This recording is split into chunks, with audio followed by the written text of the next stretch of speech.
Next breaking కూడా ఆంధ్ర నుంచి వస్తోంది. చంద్రబాబుపై మాజీ మంత్రి గుడివాడ అమర్నాథ్ ఆగ్రహం వ్యక్తం చేశారు. చంద్రబాబు అక్రమ సంపాదనను సింగపూర్లో దాస్తున్నారని ఆరోపించారు. చంద్రబాబుగా మారిపోతున్నారన్నారు మాజీ మంత్రి గుడివాడ అమర్నాథ్. కంపెనీలకు చౌకగా భూములు కట్టబెట్టేస్తున్నారని ఆరోపించారు ఆయన. మీ సొంతంగా మీకు లబ్ధి చేకూరేటువంటి కార్యక్రమాలకేమో మీకు అమరావతి, మీ రియల్ ఎస్టేట్కి, మీ తాలూకా పబ్లిసిటీకి, మిగిలినటువంటి రాయలసీమ అయితే మనకు అవసరమే లేదు. ఇవన్నీ మానేసి మీకు సమయం వచ్చినప్పుడల్లా మీ పబ్లిసిటీ కోసం పేరుకో దేశాన్ని ఎంచుకుంటారు.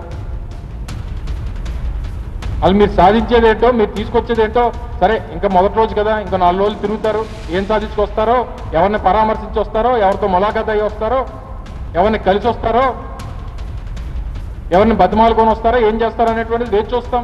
దుబాయ్ నుంచి వచ్చిన ఏమనంటే మా ఊర్లో సీన్ అని ఉంటే దుబాయ్ సీన్ రా అని అంటుంటాం. అలా నేను సింగపూర్ చంద్రం అని చెప్పి అనాలి మిమ్మల్ని.